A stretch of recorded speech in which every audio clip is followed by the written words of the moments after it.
오늘도 우리 가운데 임재하신 주님을 찬양합니다. 오늘은 종려주일입니다. 주님께서 예루살렘에 올라오셨을 때 그 우리를 사랑하는 마음, 십자가를 향해 나가는 그 마음을 온전히 깨닫고 주님 앞에 우리도 또한 사랑으로 경배하며 찬양을 드릴 수 있는 우리 모두가 되길 주의 이름으로 축복합니다.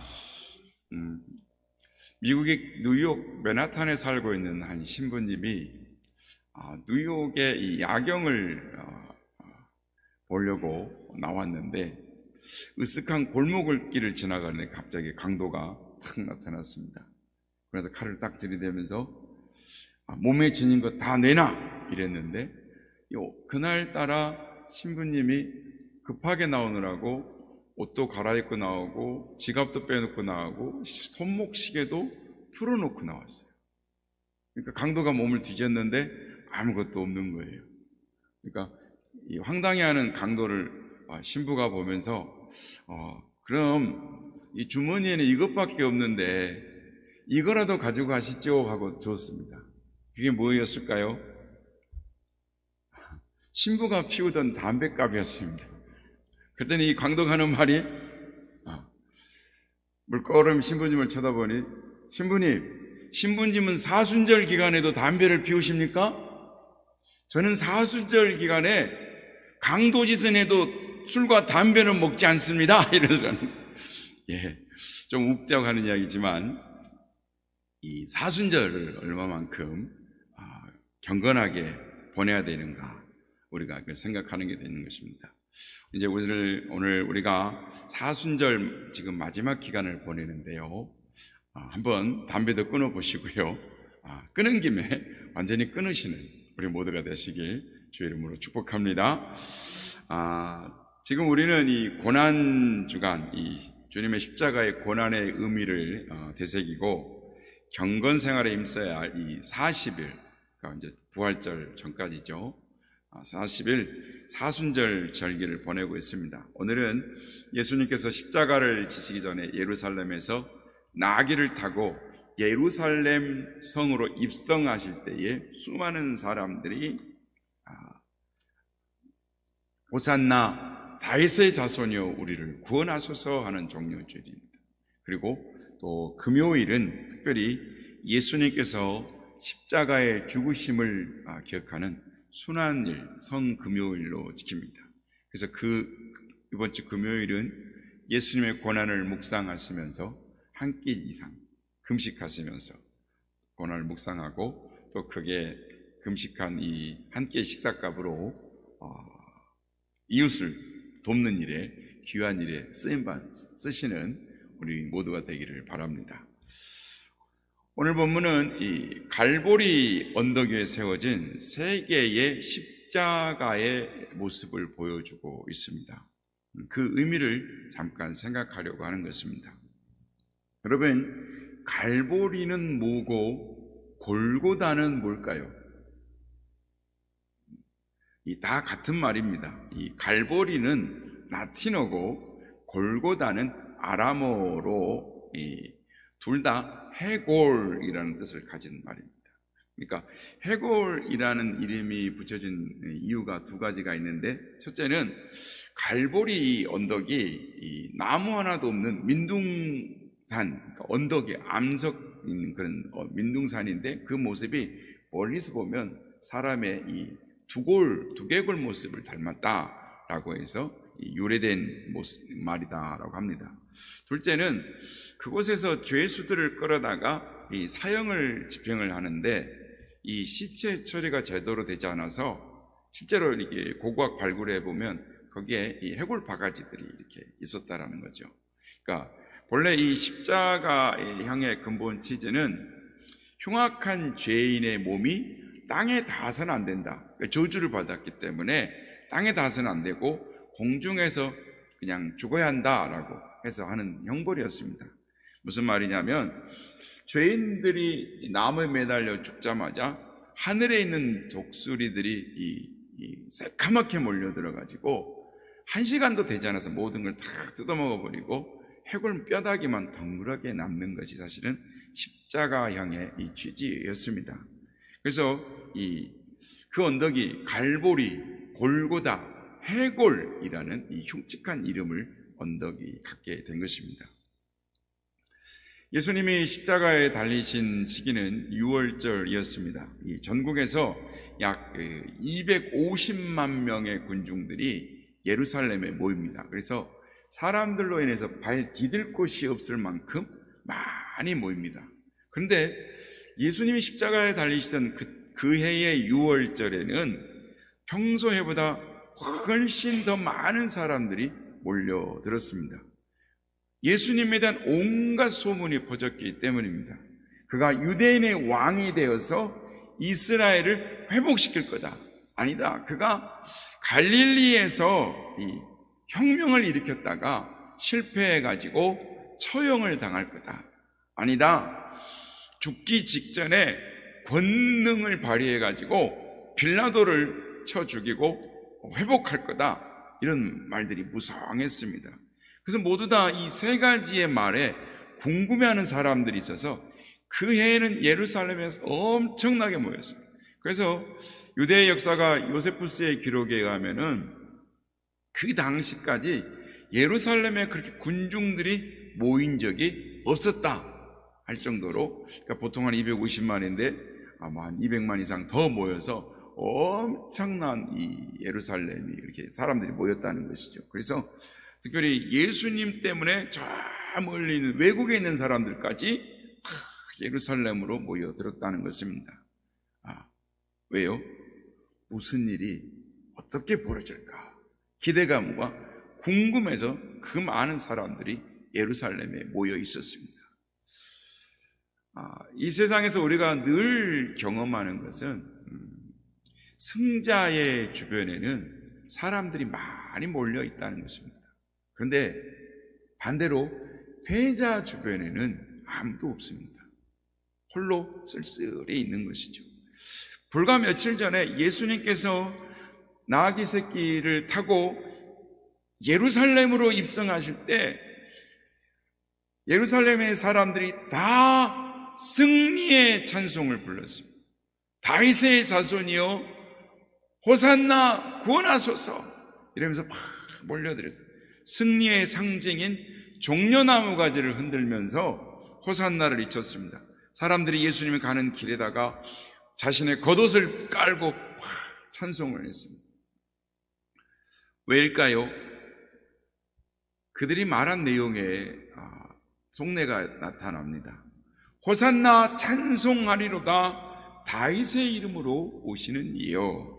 그 말은 찬송받을 다윗의 왕조를 이어받으실 분이요, 이런 뜻인 것입니다. 사람들이 예수님을 기다리던 정치적 메시아, 구원자 메시아로 받아들였던 것입니다. 그래서 예수님 다윗의 자손이요, 당신은 다윗을 이어 국권을 회복시키실 메시아입니다 하면서 환영하고 찬송을 했던 것입니다.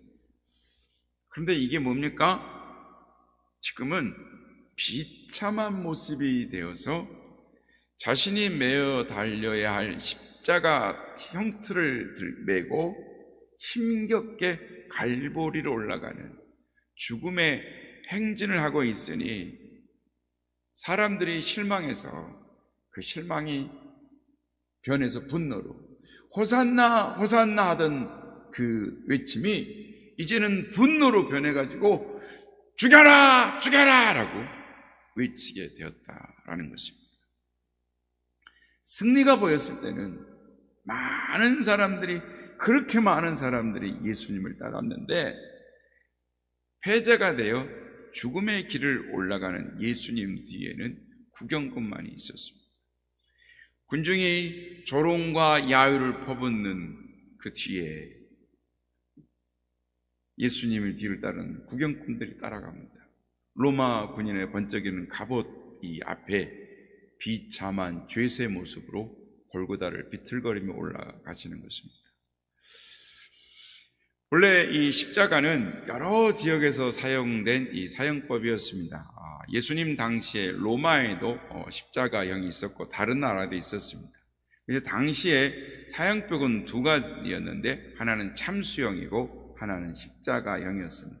그래서 참수형은 이 칼로 목을 베는 형이었는데 이 로마 시민이나 자유인들에게 되어지는 처형법이었고, 반면에 십자가형은 노예나 살인자나 강도들에게 해지는 이 사형법이었는데, 사형이 확정되면 이 군병들이 채찍들을 막 하고 나서 이 사형수가 매달릴 육중한 이 나무 틀을 메고 올라가게 합니다. 근데 이 가죽으로 된 이 우리가 고난 주간에 많이 여러 번 신앙생활 들어서 아시겠지만, 이 가죽에는 채찍에는 이 뼈나 쇠 조각이나 이 유리 조각이 박혀 있습니다. 그래서 한번 내리치면 몸통이 휘감기고 잡아 뜯으면 살점이 후두둑 떨어져 나가는 것입니다. 그래서 보통 사형 현장은 언덕 위에 위치해 있는데 가급적 먼 코스를 선택해서 이렇게 돌아갔습니다. 그러니까 그 사람들이 그걸 보고 이 경각심을 일으키게 하려는 의도였습니다. 그래서 예수님이 십자가에 못 박히실 때도 밤새 고문을 당하고 채찍질을 당하고, 그리고 예수님이 무거운 십자가를 지고 그러니까 약 40km 정도 됩니다. 이렇게 그 나무를 가로를 지고 골고다 언덕까지 올라가셨습니다. 끌려가신 것이죠. 그래서 지금도 성지에 가보면은 예수님이 가신 그 길을, 이 골고다 길을 추정해서 이 기념길을 만들었는데, 그거를 라틴어로 비아 돌로사라고 합니다. 그러니까 고난의 길, 슬픔의 길이라는 뜻입니다. 그런데 이 거리가 약 한 800m 정도 되는데 비탈길인데 이걸 돌아 올라가게 되어 있습니다. 그래서 이 저녁 내내 고문과 채찍질을 당하신 예수님의 몸이 만신창이가 되어 있었습니다. 그리고 십자가를 짊어진 채 그 길을 갔으니 얼마나 고통스럽겠습니까?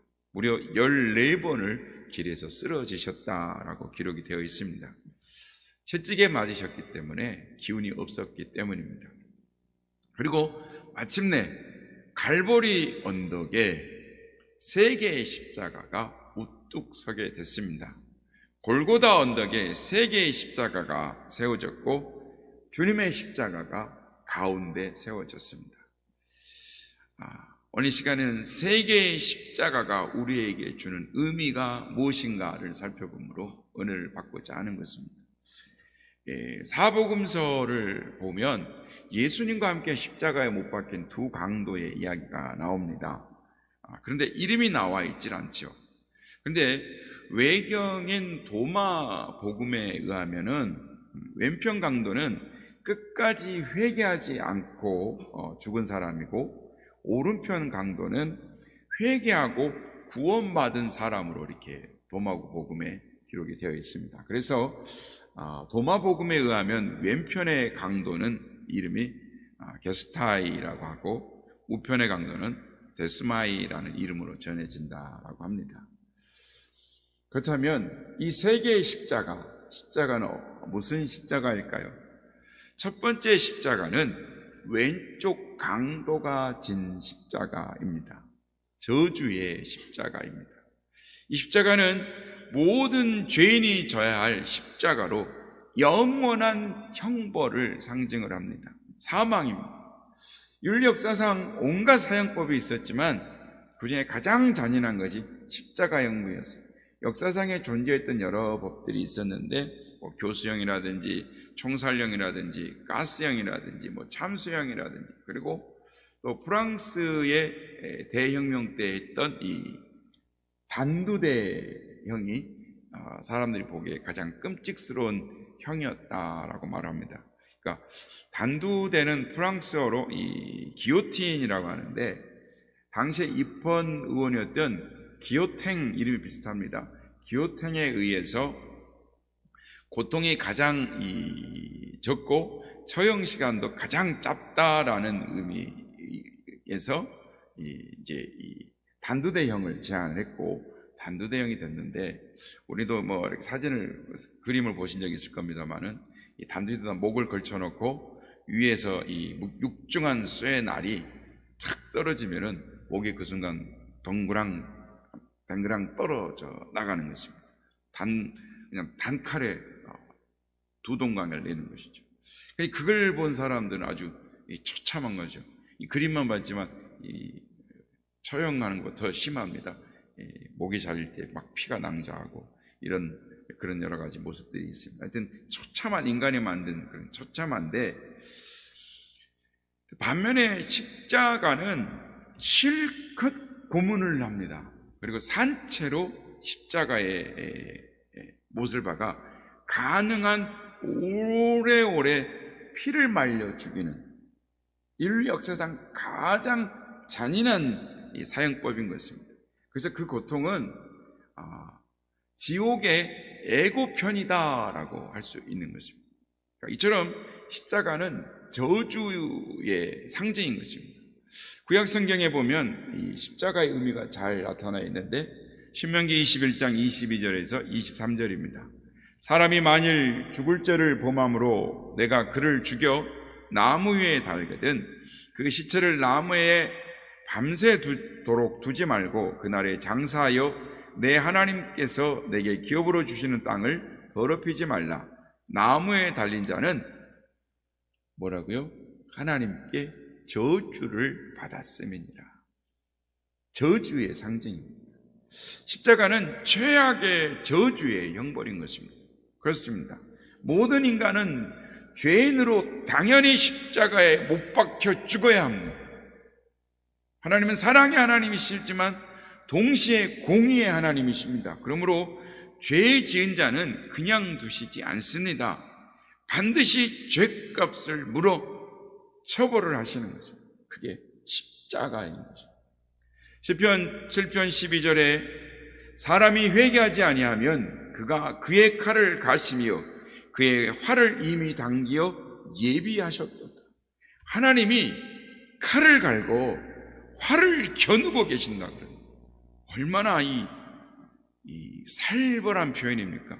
하나님이 칼을 갈고 계시고 활을 겨누고 있다면 결코 그 하나님의 시야에 벗어날 자가 어디가 있겠습니까? 공의로운 하나님의 심판을 상징하는 것입니다. 여러분, 모든 인간은 죄인임을 알아야 합니다. 저도 여러분도 모두 다 죄인입니다. 아담 이후의 모든 인간은 태생적으로 죄인으로 태어나서 죄성을 갖습니다. 그래서 그거를 원죄라고 합니다.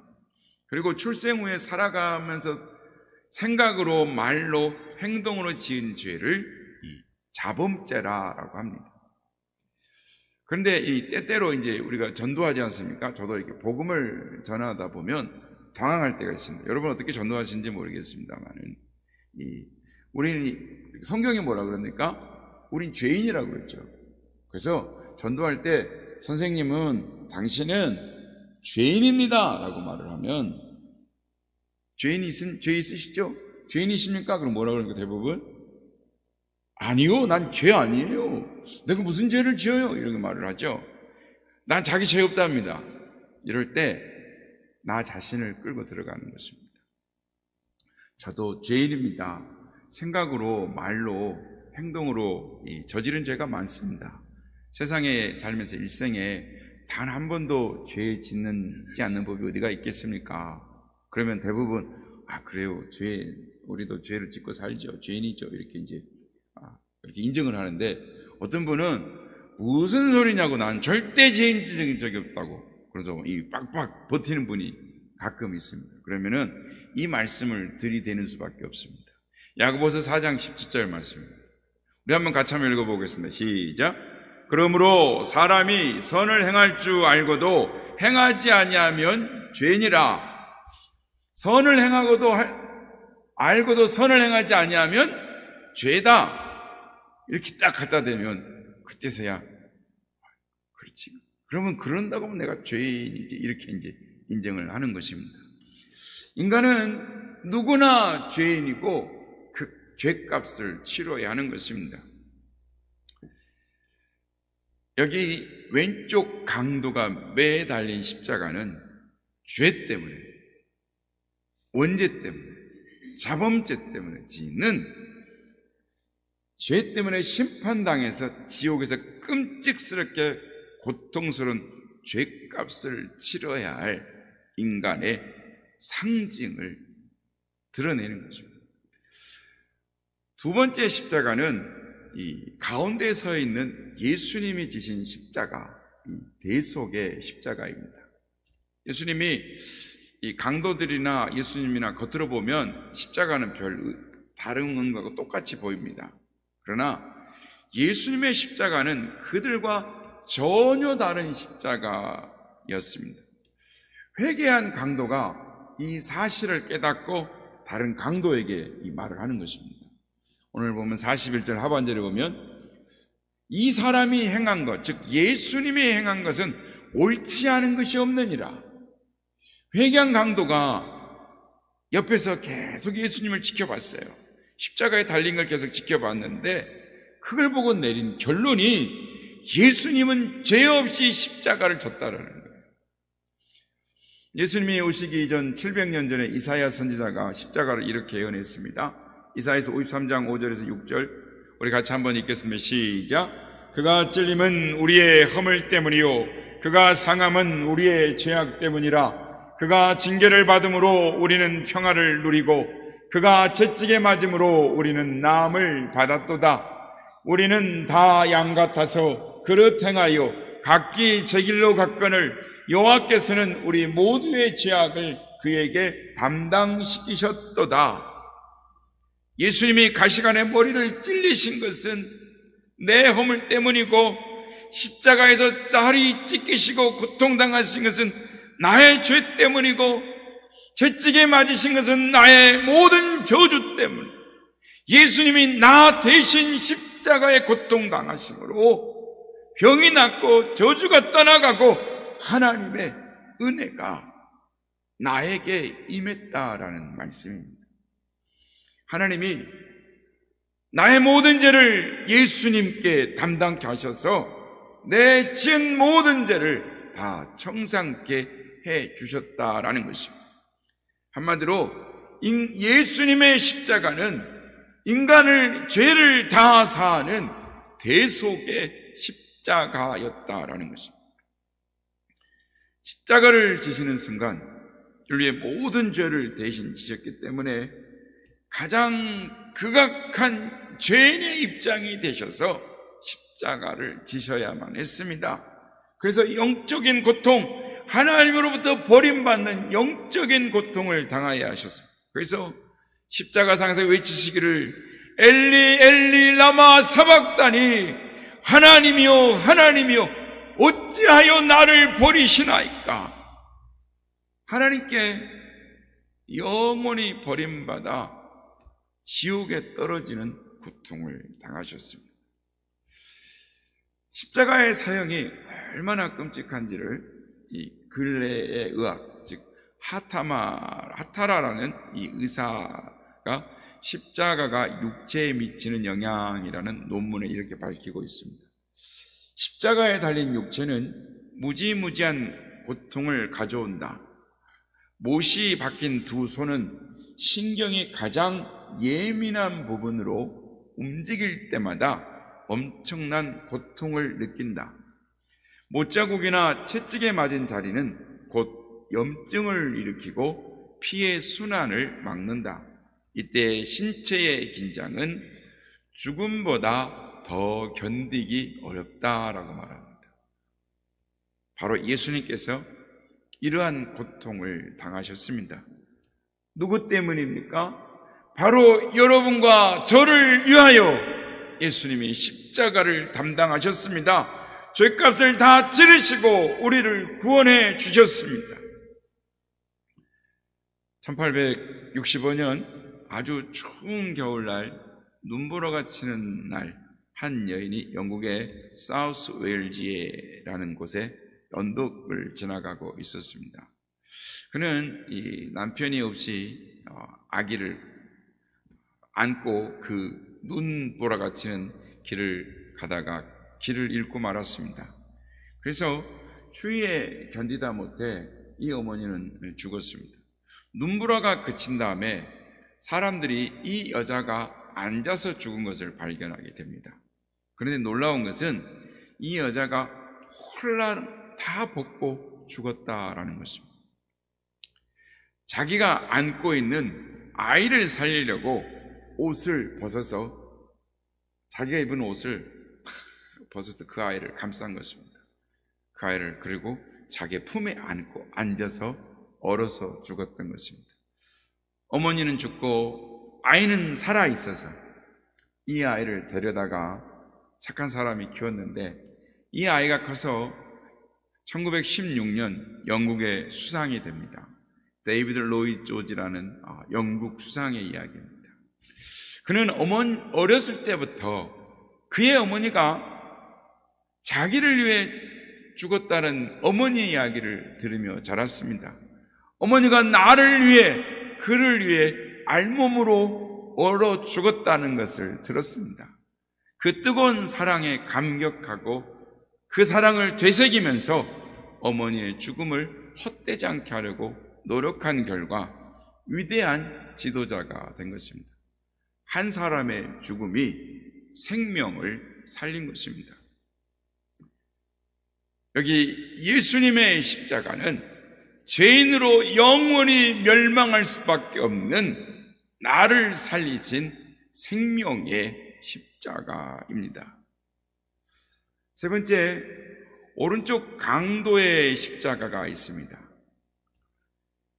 그 십자가는 예수님을 믿고 구원받은 십자가입니다. 이 공간복음서를 연구한 이 성서학자들의 말을 종합해 보면은 처음에 예수님의 십자가에 매달리던 양편의 강도도 똑같이 예수님을 비웃고 조롱을 했다라고 합니다. 그러니까 우리야 내 죄 때문에 죽는다고 치자. 그런데 우리야 내 죄 때문에 죽는다고 하지만 당신은 메시아잖아. 이렇게 비참하게 처참하게 죽는 메시아가 어디 있어? 너도 살고 우리도 좀 살려봐. 이렇게 예수님을 비웃고 조롱했다라는 것입니다. 그런데 예수님께서 자기를 조롱하고 비웃는 사람들, 자기를 십자가에 못 박는 사람들을 향하여 아버지 하나님께 기도하는 소리를 들으면서 아버지여, 저들의 죄를 용서해 주십시오. 저들이 하는 짓을 알지 못함이니이다. 용서해 주십시오. 이 용서하는 기도를 듣고 오른편의 강도가 회개를 하게 되었다라는 해석을 하는 것입니다. 아무튼 그는 지금 철저히 회개를 하고 예수 그리스도를 믿는 놀라운 신앙 고백을 하고 있습니다. 그가 가진 신앙이 어떤 신앙이었습니까? 첫째는 그는 하나님을 두려워했습니다. 회개의 첫걸음은 하나님을 두려워하는 데에서 시작하는 것입니다. 오늘 보면 40절입니다. 하나는 그 사람을 꾸짖어 이르되 내가 동일한 정죄를 받고서도 하나님을 두려워하지 아니하느냐. 그는 자신의 육신의 생명이 끝날 때 하나님의 심판대 앞에 설 것을 알았습니다. 자기의 지은 죄로 인하여 하나님의 심판대 앞에 받아서 처벌을 받을 것을 알았습니다. 그 심판을 생각할 때 어찌 두려워하지 않을 수가 있겠어요. 그래서 그는 다른 친구를 책망하면서 너는 하나님이 두렵지 않느냐? 이렇게 외치는 것입니다. 여러분들도 하나님을 두려워하시기를 바랍니다. 둘째, 그는 자기가 죄인임을 자각했습니다. 오늘 보면 41절입니다. 우리는 우리가 행한 일에 상당한 보응을 받는 것이니 이에 당연하거니와 이 사람이 행한 것은 옳지 않은 것이 없느니라. 그는 하나님 앞에서 자신이 얼마나 끔찍한 죄를 지었는가, 죄인이라는 것을 자각을 했습니다. 깨달았습니다. 자기의 죄로 말미암아 십자가에 매달린 것을 당연하다. 나는 나의 죄 때문에 당연히 십자가에 매달리는 것이 당연하다 고백을 하는 것입니다. 그렇습니다. 회개는 자기가 하나님 앞에 죄인이라는 사실을 깨달을 때 비로소 가능한 것입니다. 우리도 하나님 앞에서 자신을 돌아보며 하나님, 나는 죄인입니다. 용서하여 주세요라고 기도해야겠습니다.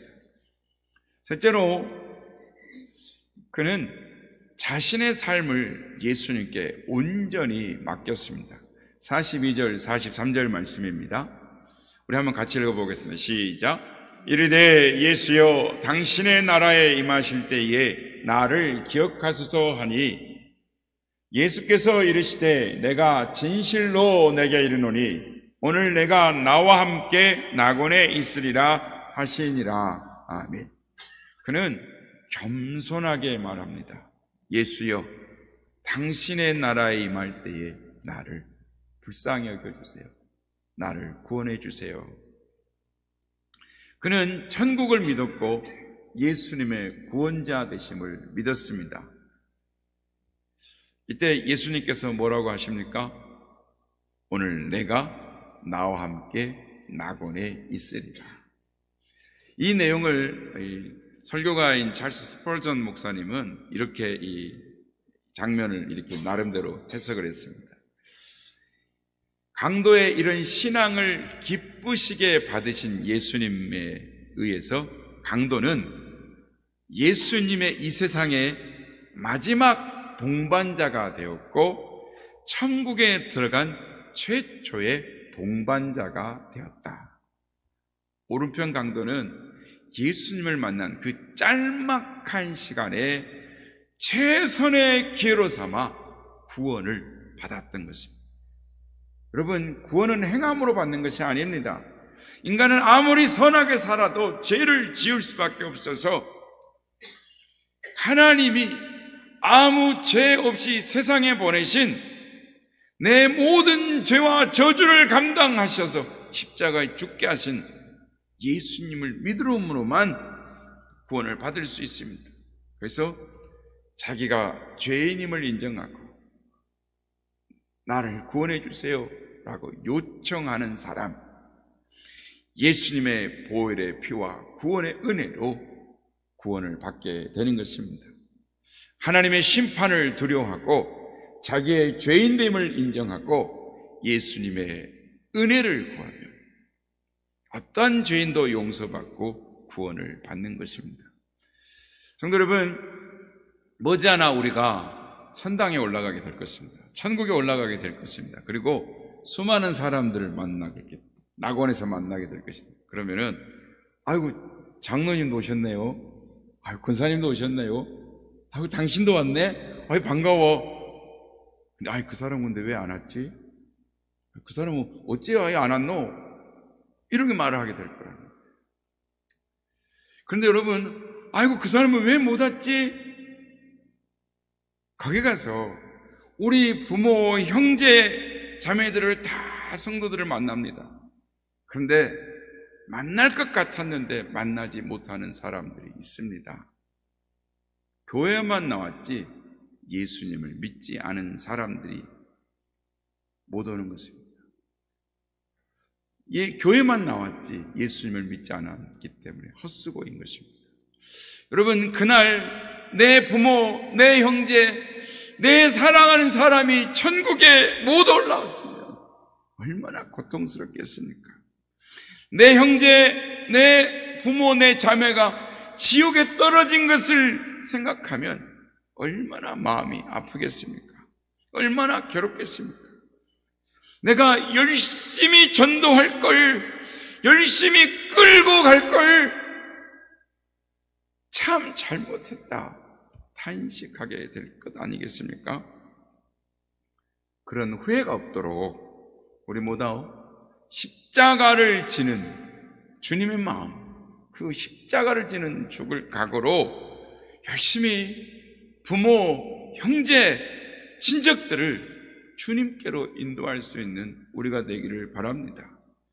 이번 사순절 기간에 한 주 남았는데 주의 십자가를 기억하며 기도하는 영혼들, 주님 여러분이 마음에 품고 있는 그 영혼들 복음을 전해서 그들도 다 십자가에서 구원받은 강도처럼 예수님을 믿고 구원받게 하는 그런 하나님의 사람들 다 되시기를 예수님의 이름으로 축복합니다.